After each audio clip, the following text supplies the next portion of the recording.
Take a deep breath in. Release it very slowly. Night has fallen, and you are now in a safe place where all the rush of the long day is allowed to recede. Feel your body gently settling down onto a soft chair or a gentle mattress. Allow yourself to be completely present here. There is a very old question, yet one that holds the power of awakening, which we will whisper together tonight. What if the things you are desperately reaching for have been quietly moving away from you? What if the very act of chasing what you want is the exact reason you don't have it? And what if there is an ancient way of being, a mode of existence that has been around for thousands of years that can completely turn this exhausting struggle upside down?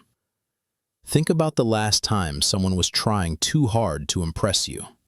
You could feel that tense and desperate energy, couldn't you? Most likely, that feeling made you want to step back rather than move closer. Now, remember someone else, someone who is simply present with you, comfortable in their own skin and not needing anything from you. That feeling is so captivating, so magnetic. That is the magic that happens when the chasing stops. The sand in the open hand. To understand this secret, let's gently imagine a peaceful scene together. The beach.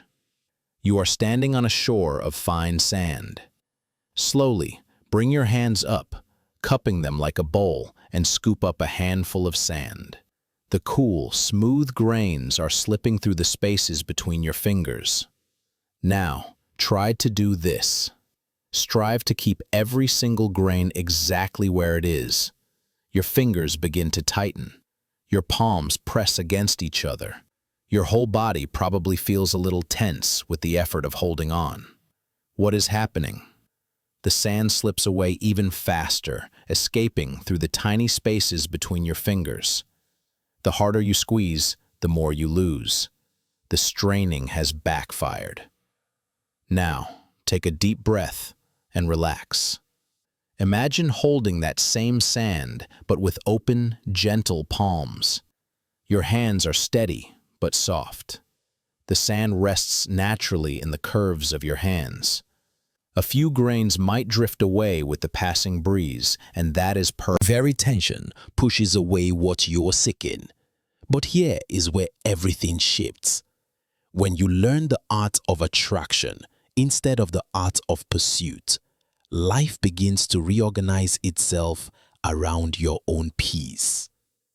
Think about your own life right now. What are you gripping so tightly that your knuckles have turned white? Perhaps it is a relationship where you keep trying to change the other person. Perhaps it is a job situation where you are fighting against circumstances beyond your control.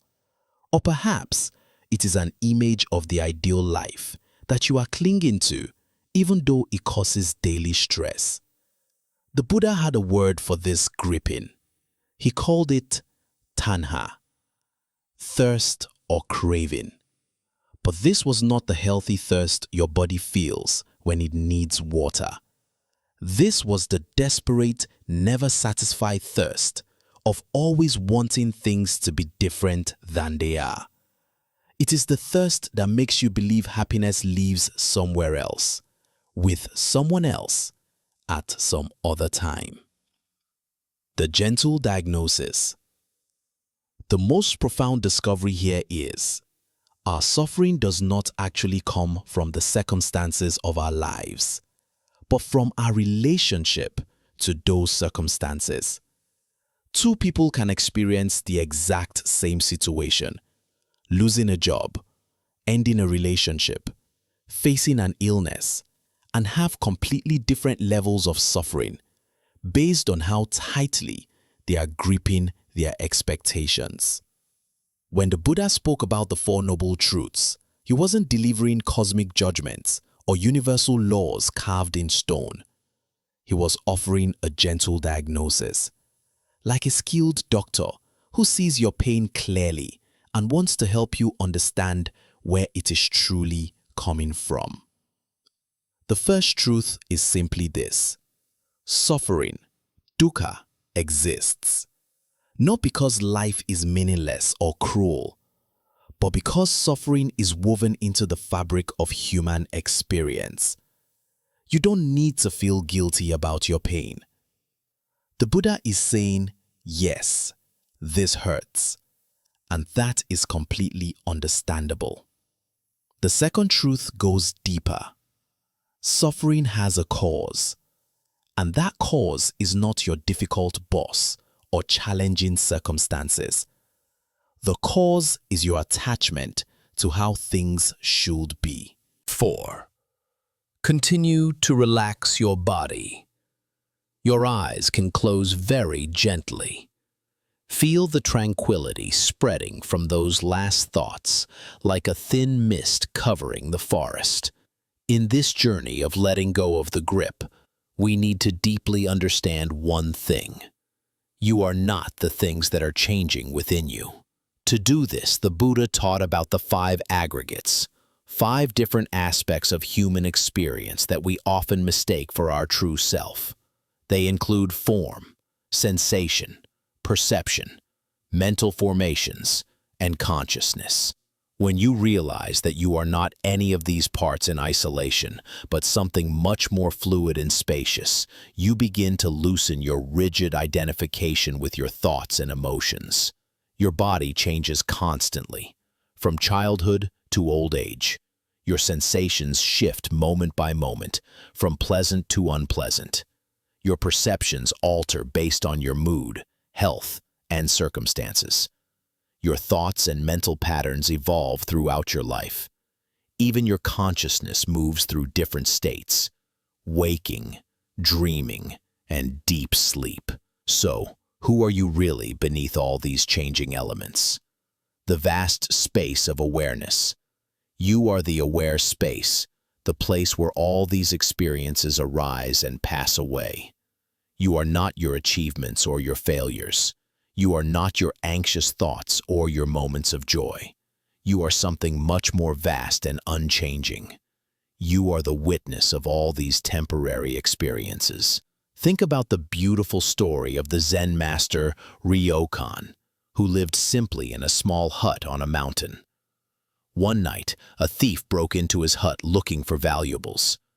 Ryokan had nothing worth stealing, so he gave the thief his only clothes and said, "I wish I could give you this beautiful moon as well." The thief left confused and empty-handed. Later, Ryokan sat naked under the moonlight and wrote a poem. The thief left it behind, the moon at the window. Ryokan understood something most people miss.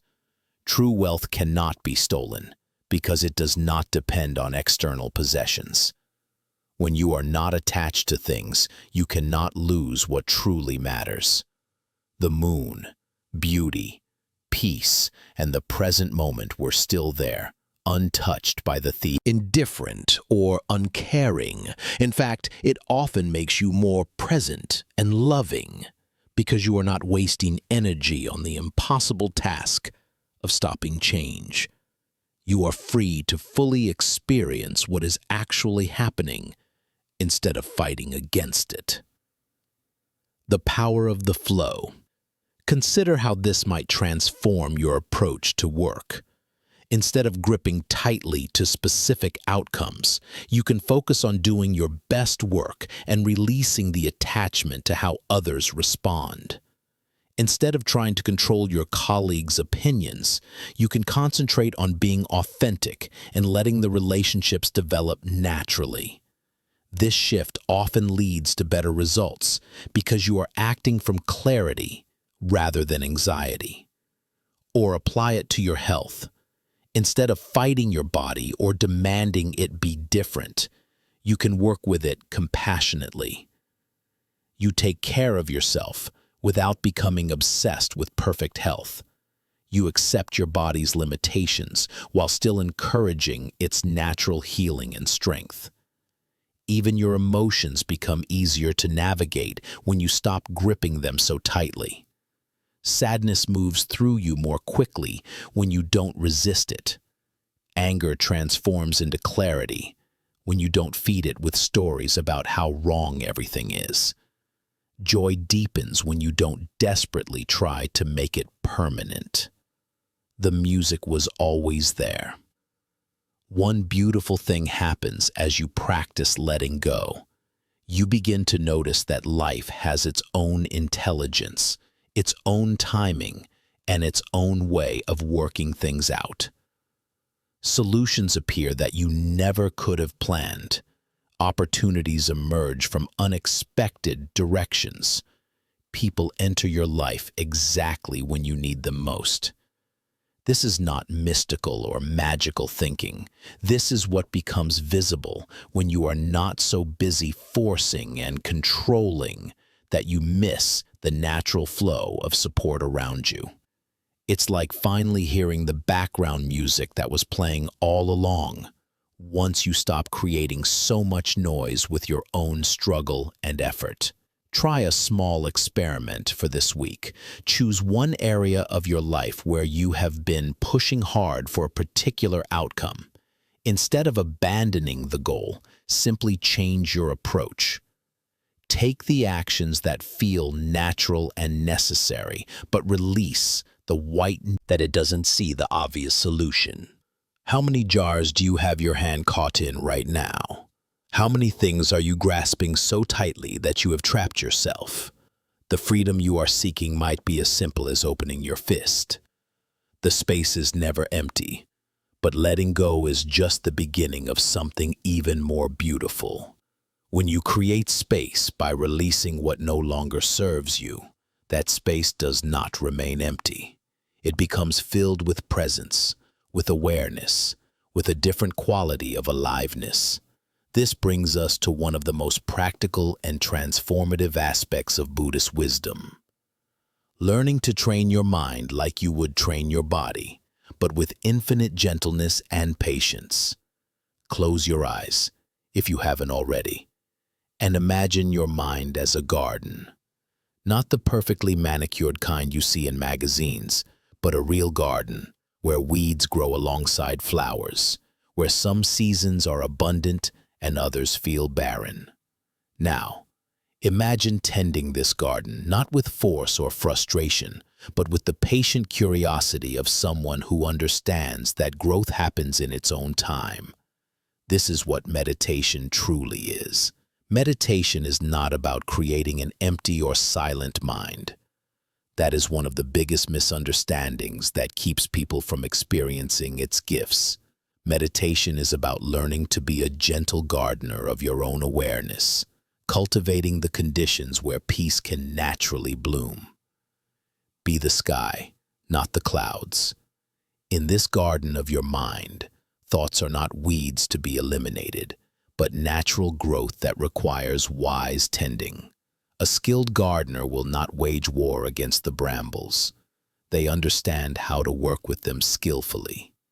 Most people approach meditation as if they are going into battle against their thoughts. They sit down with the mission to empty their mind and then feel defeated when thoughts keep arising. It's like trying to stop the ocean from making waves, exhausting and ultimately impossible. The Buddha never taught that you should eliminate thoughts. He taught that you should change your relationship to them. Think about it this way.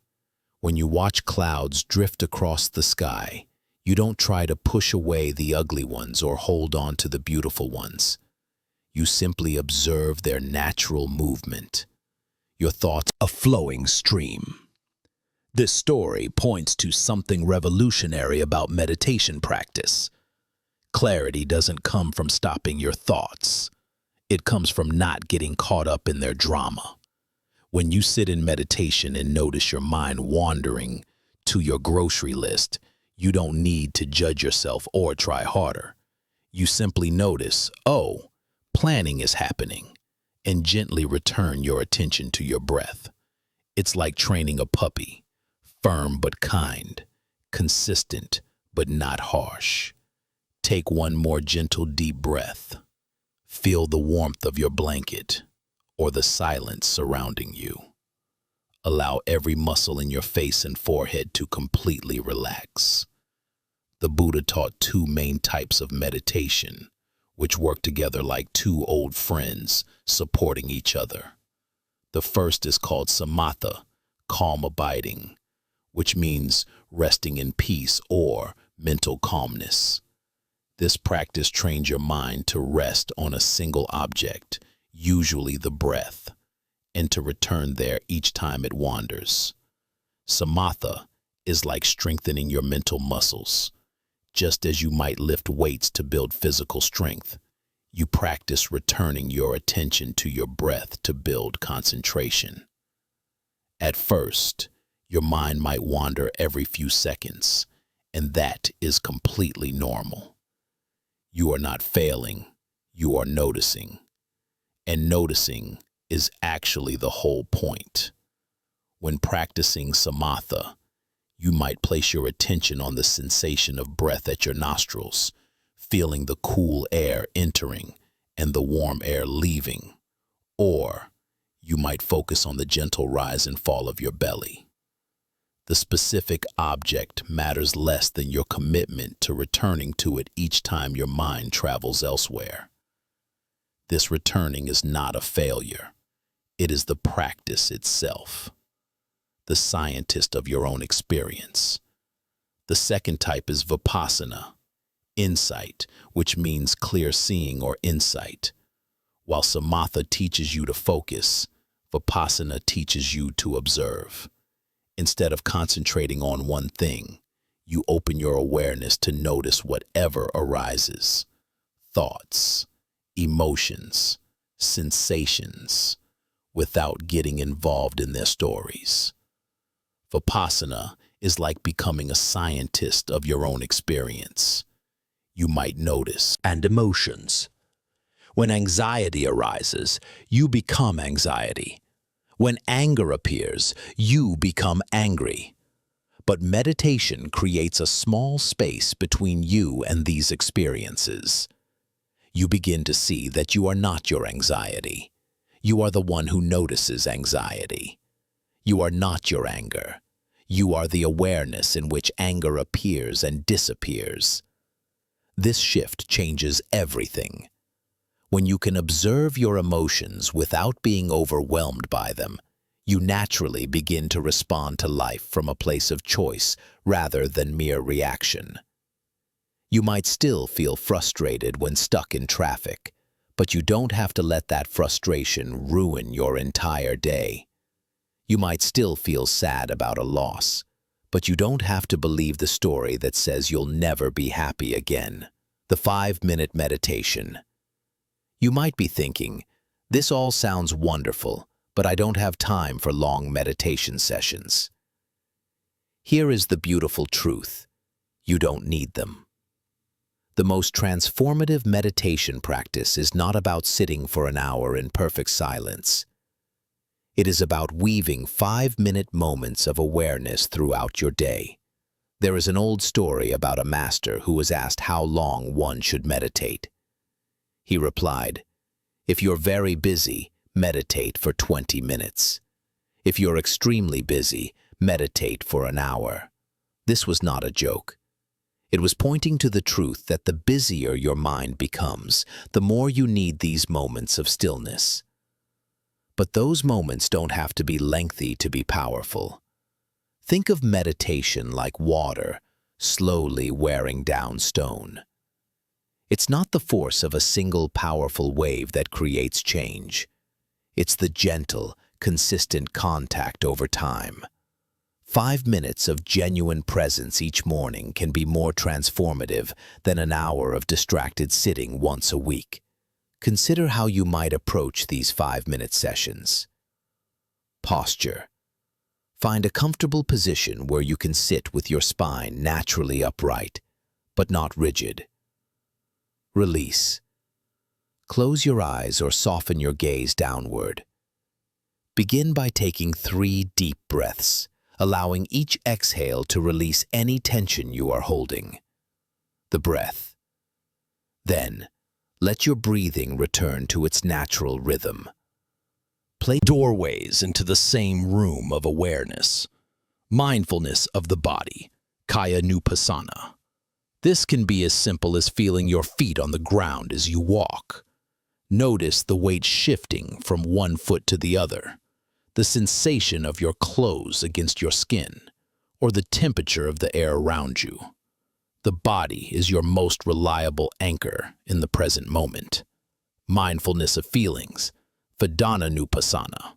This is noticing sensations that are pleasant, warm sunlight on your face, unpleasant, hunger in your stomach, or neutral, the balance of sitting.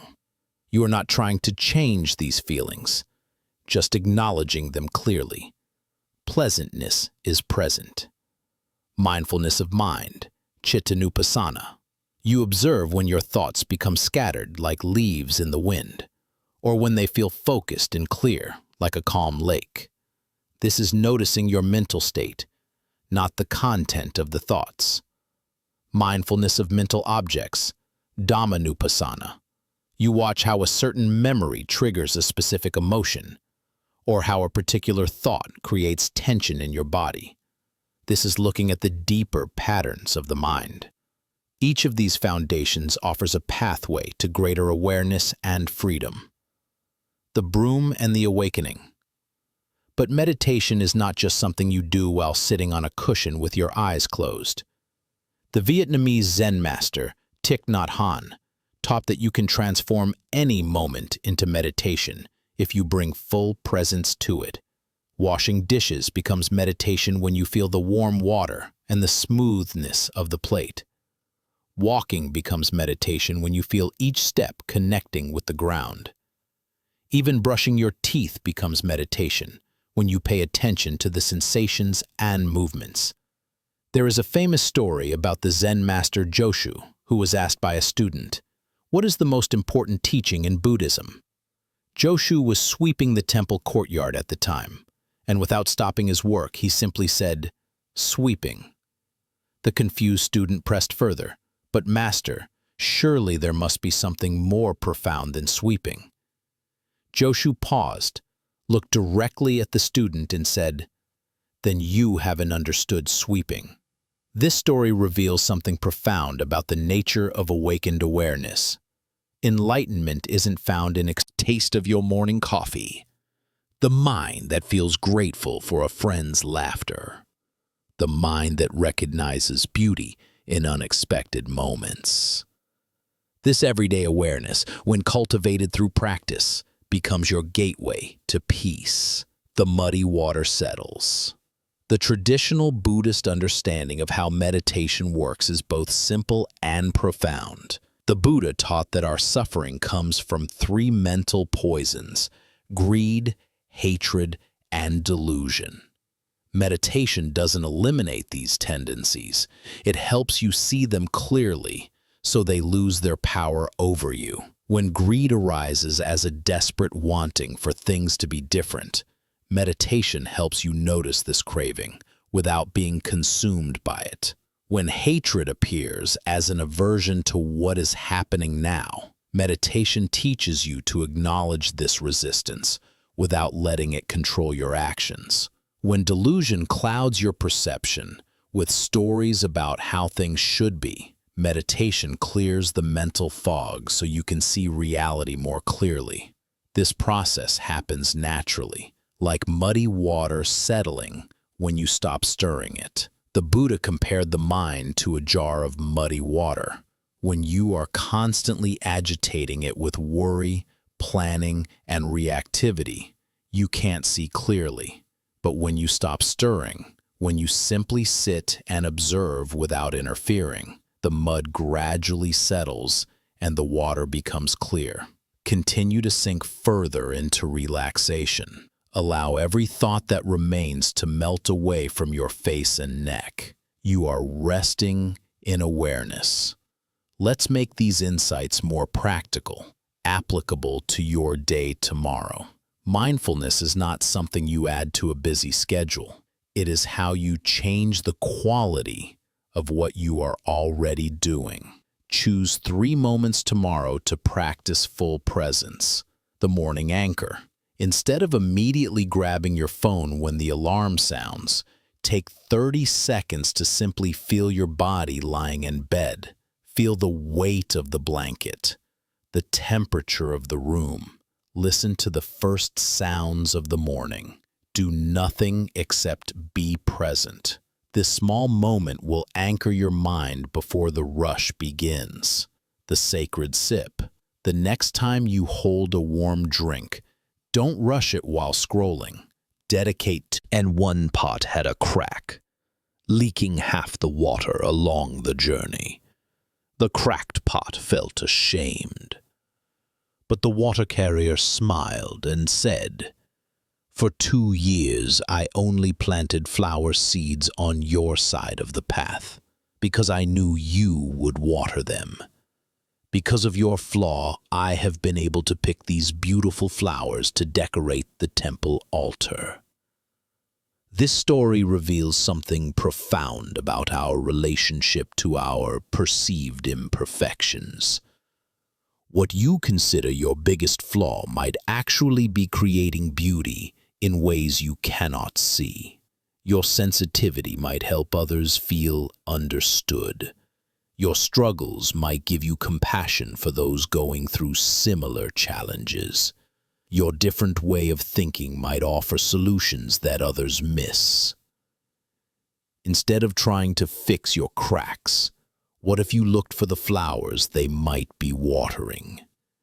Instead of hiding your imperfections, what if you trusted that they might serve a purpose you haven't discovered yet? Extending gentle light. One of the most powerful supportive practices for letting go of the grip is metta meditation, or loving kindness. Metta means unconditional love, a boundless kindness directed toward all beings.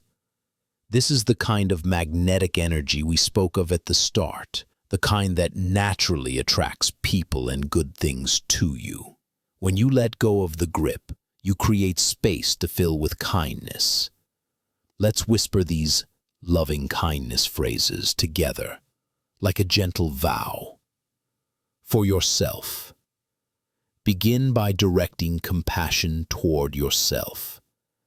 May I be safe. May I be healthy. May I live with ease. May I be happy and peaceful. Feel these words like a gentle tonic permeating every cell in your body. For a loved one. Now, think of someone you love deeply, someone to whom sending blessings feels easy. May you be safe. May you be healthy. May you live with ease. May you be happy and peaceful. For a neutral person, think of someone you know but don't have strong feelings about. The mail carrier, the cashier. May that hardest thing to let go of is our own pain. We often tend to think that accepting suffering is equivalent to surrendering or condoning unfairness. However, acceptance in Buddhism is not a passive act. It is an act of wisdom and courage. Acceptance is seeing things exactly as they are, instead of seeing them as you wish they would be. When anger arises, acceptance doesn't mean you have to act on the anger. It means you say to yourself, there is anger present. It is a strong energy. I will allow it to be here, without allowing it to control my actions. It is similar to how you accept the truth of impermanence. When you accept that all emotions are temporary, you don't need to try to push away unpleasant emotions or cling to joyful ones. They are all just visitors passing through. Emotions are guests in the house. Imagine your mind as a quiet house. Your emotions are the guests who come to visit that house. Some guests are joy and peace. They arrive and bring light. Some guests are sorrow, anxiety, or fear. They arrive and bring shadow. Often, when the unpleasant guests arrive, we try to slam the door shut. We say, "I don't want you here." But when you do that, those guests only knock harder or break in through the window, causing chaos. Trying to push away an emotion is the way you increase its power. The practice of compassionate mindfulness teaches us a different way. When a difficult emotion arrives, you open the door and say gently, "Welcome, feeling of anxiety. I see you are here. Come in and take a seat. You won't stay long, but for now, I won't push you away." By doing this, you are doing something powerful. You retain ownership of your house, your awareness, and you strip the power from the guest, the emotion, by not creating a fight with it.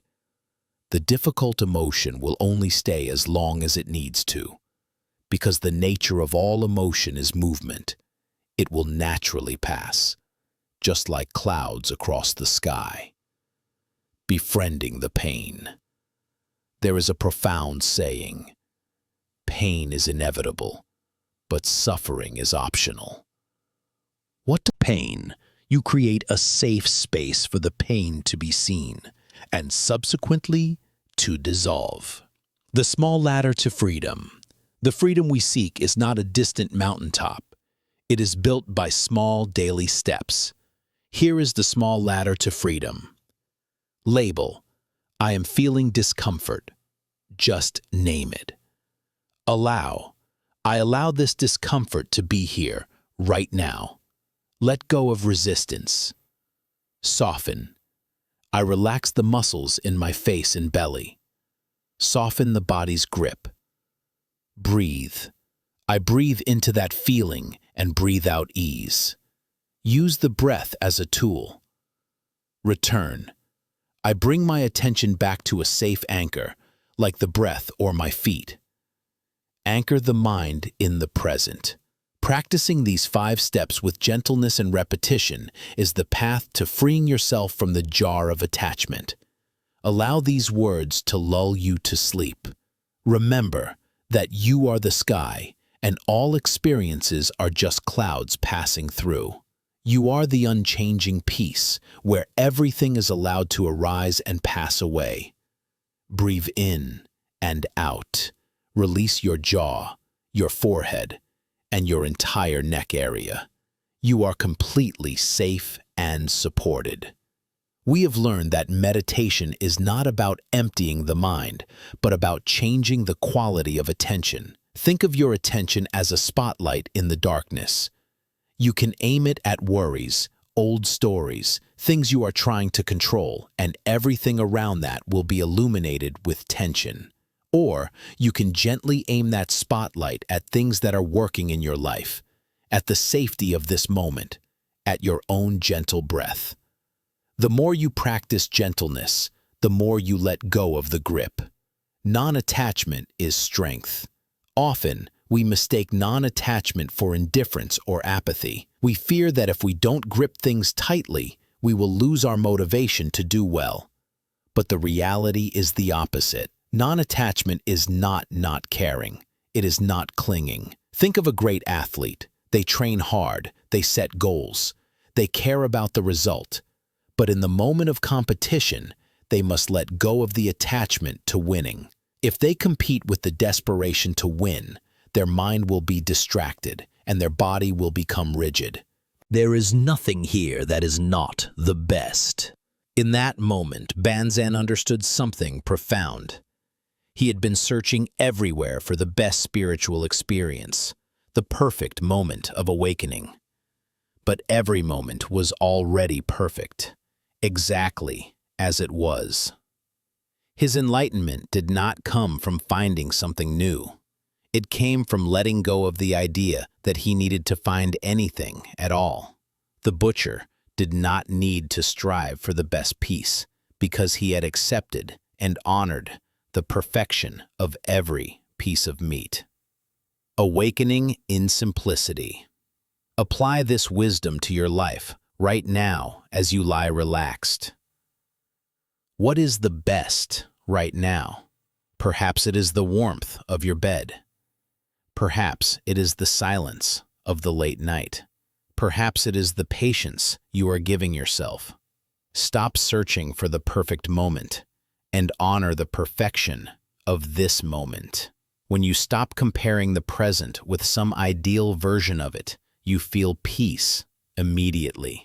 Contentment is not about getting everything you want, but about loving everything you already have. In this deep state of relaxation, allow your mind to rest. There is nothing to search for.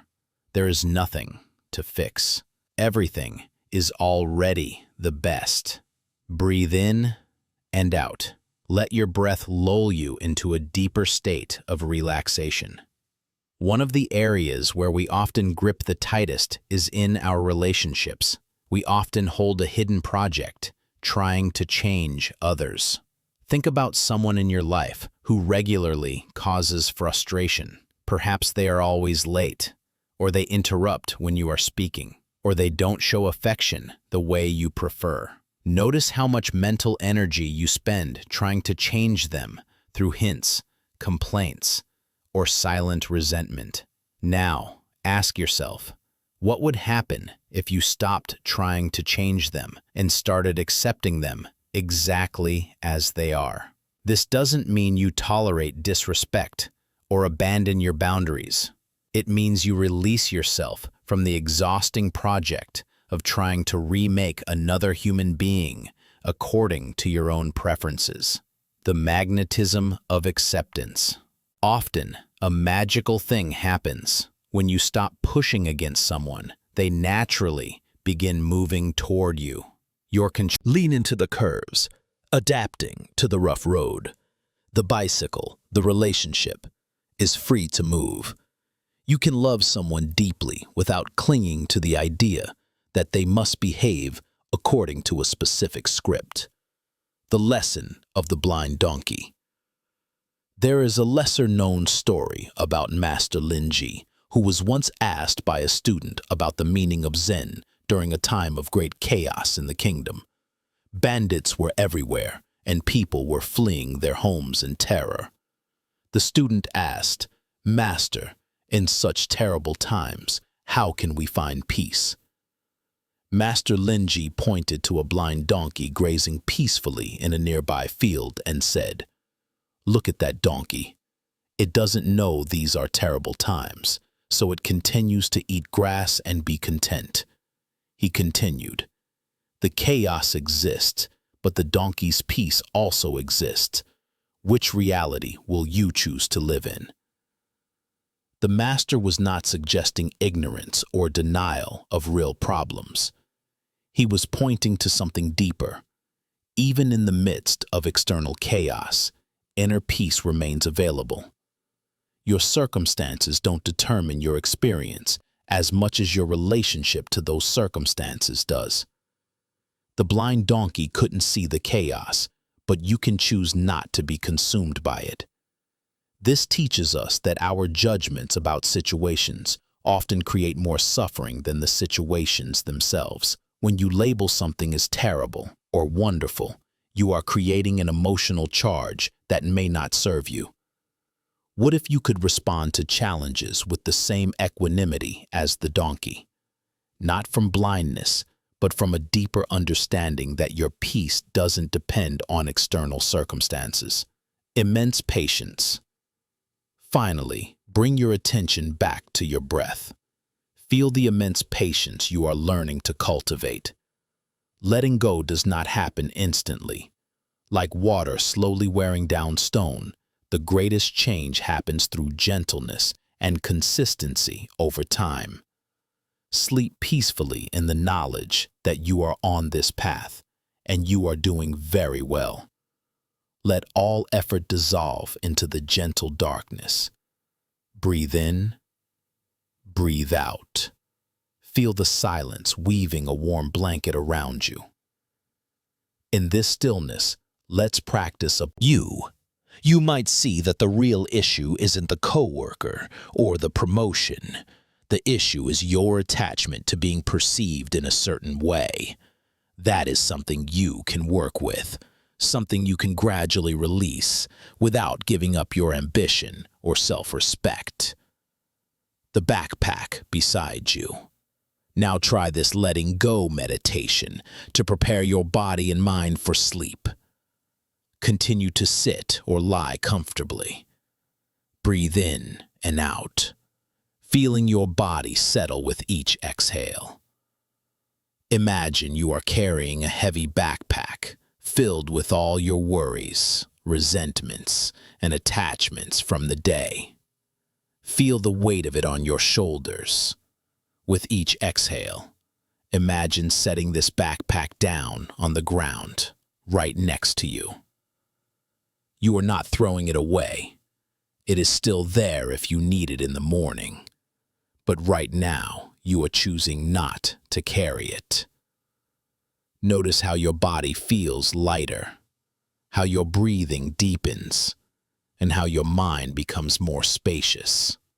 Some thoughts might arise, like, but I need to worry about this, or I can't just let go of something so important. Gently acknowledge those thoughts and return to the image of the backpack resting safely beside you. You are not abandoning your responsibilities. You are approaching them from a place of clarity rather than anxiety. Releasing the waste. In meditation, we are often reminded of the preciousness of human life. We have a short time to live, to love, and to awaken. When you grip too tightly to the small things, when you waste your precious time worrying about things you cannot control, you are wasting that preciousness. Think about the energy you spend on resenting the person who cut you off in traffic. That energy could be used to be kind to yourself or to create something beautiful. Every moment of letting go is a moment you reclaim your life. When you release the grip, you become more receptive. You start enjoying the small things, the scent of the air, the quiet of the room, the lightness in your fingertips. Allow yourself to rest in this simple truth. Its own intelligence, its own timing, and its own way of solving problems. Solutions appear that you never could have planned through effort. Opportunities arise from completely unexpected directions. People enter your life exactly when you need them most. This is not a coincidence. This is what becomes visible when you are no longer so busy forcing and controlling that you miss the natural flow of support surrounding you. It's like finally hearing the background music that was playing all along, once you stop creating so much noise with your own struggle and effort. The 1-week experiment. Before sinking deeply into sleep, make a quiet promise to yourself for the coming week.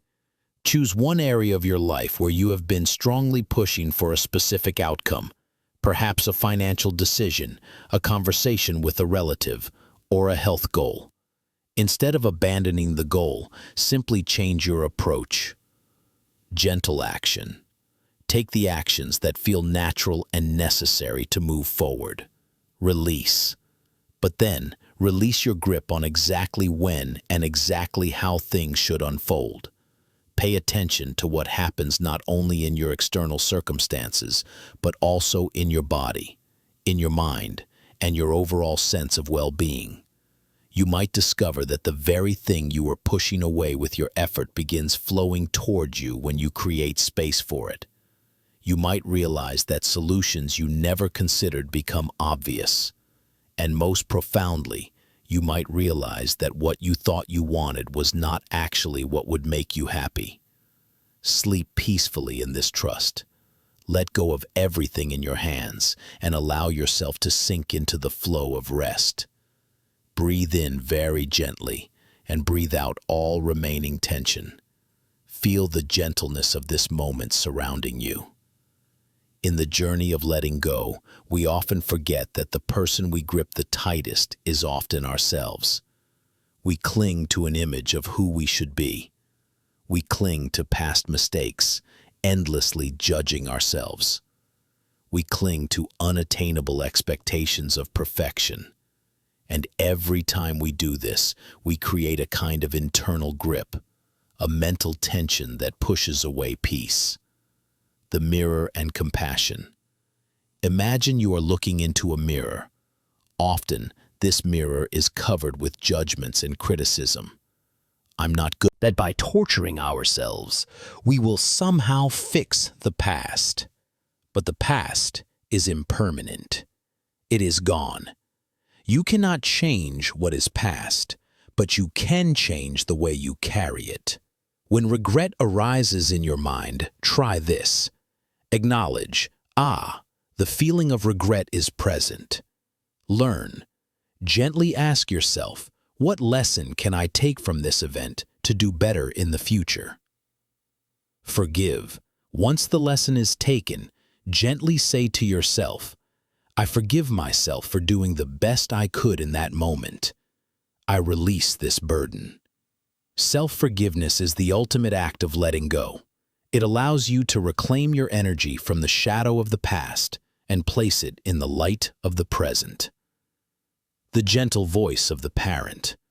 Find a comfortable place where you can feel your breath. Imagine there is a gentle voice within your mind, a part of you that always loves and accepts you unconditionally. This is the voice of mindfulness and compassion. When you hear the familiar, judging voice, you were so stupid to do that. Reply with the gentle voice, it happened. Humans make mistakes. I love you regardless. Learn and move on. When you practice this shift in tone, you are training your mind to be its own best friend, rather than its worst critic. You are letting go of the inner jailer and stepping into the true freedom of self-compassion. Sleep peacefully in this acceptance. You have completed your work today. Tomorrow, you will begin again with open hands and a gentle heart. Breathe in, breathe out. Allow your body to become heavy and fully relaxed. When we talk about letting go of the grip, we often focus on what we do, actions, or what we think, thoughts. But there is an equally subtle and powerful action. Listening. In Sanskrit, the word samatha, calm abiding meditation, can also be understood as listening in silence. True peace can only emerge when we stop the inner noise and open our ears to what is actually happening. Listening to the world. Often, when another person is speaking, we are not truly listening. We are busy planning our reply, judging what they are saying, or relating their story back to our care. This is not a time to judge the body, but a time to honor the service it has given you during the day. Now, listen to your heart, the seat of deep emotions. Is there a subtle wish or yearning whispering beneath the surface of busy thoughts? Is there an unmet need? Letting go does not mean letting go of your needs, but letting go of the demand that those needs be met in a specific way. When you listen to yourself with kindness, you are beginning the journey of inner reconciliation. Peace is not the absence of conflict, but the presence of compassion, regardless of conflict. The echo of stillness. Remember the story of the muddy water settling. When you listen deeply, you are stopping the stirring of the mind's surface. You allow your natural stillness to rise. In that stillness, you will find the clarity and wisdom you have been searching for. The solutions to your problems do not come from trying to think about them harder, but from letting go of the thinking and listening to your inherent intuitive wisdom. Let the final sound you hear tonight be your own gentle breath. Rest in this awareness. Everything you need is already here. Breathe in, breathe out. Let your mind drift through the gentle images of nature, where everything follows the rules of flow and letting go. The wisdom of the tree. Imagine an ancient tree standing firmly in a field. The tree never tries to get leaves. It never worries about how to make flowers bloom in the spring. It simply creates the necessary conditions, roots anchoring deep into the earth, grounding, absorbing sunlight, acceptance, and taking in water, nourishment. When autumn arrives, the tree lets go of its leaves. It doesn't fight to keep them. It understands that for new life to come in the spring, it must release what has served its purpose. If you fight to keep the old leaves, old habits, ended relationships, outdated expectations, you block the energy needed for new things to sprout. Letting go is the act of faith in renewal. Apply the tree's wisdom to your life. Instead of straining to achieve success, focus on creating the conditions for success. If you want a peaceful mind, create around this. Learn to bend around resistance rather than fighting it head-on. This flexibility is the ultimate strength, becoming the condition creator. Remember how to apply letting go to small habits. If you want to exercise more, don't set impossible goals that guarantee failure. Instead, create the condition by putting your workout clothes by your bed the night before. If you want to eat healthier, don't shame yourself for imperfect choices. Simply place a bowl of fruit where you will easily see it when you are hungry. You are lowering the barrier instead of raising your willpower. Here is the simple truth. Flow is always easier than force. Sink into sleep with the understanding that you don't have to fight to change. You just need to create the space and the conditions for good things to flow into your life naturally. Sleep soundly, breathe like a tree, and flow like a stream.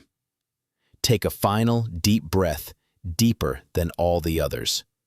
Exhale very slowly, feeling the complete release from every grip. You are entering the final moments of this conscious journey before sinking into sleep. Bring all the lessons of letting go, the sand, the monkey, the stream, into your final anchor. The breath. The breath is the bridge between body and mind, between the present and the past, future. It is a process entirely belonging to flow. You do not have to try to breathe. The breath naturally does its work. When you pay attention to the breath, you are letting go of control over the next moment. You are trusting the intelligence of life. The space of absolute presence. We have learned that you are the witness of all experience. In these final seconds, focus on expanding that awareness. The feeling of the breath entering, the feeling of the breath leaving, the gentle, tiny gap between the two breaths. That gap is absolute presence, the space where there is no past or future, only the eternal now. When you rest in this absolute presence, there is nothing left to grip, because everything you need is already here. Peace is not something you need to seek or chase. It is your fundamental nature when you let go of the stories, the worries, and the resistance. You don't need to go anywhere. You just need to be here. The lullaby of freedom you seek is found right here, in this moment of letting go.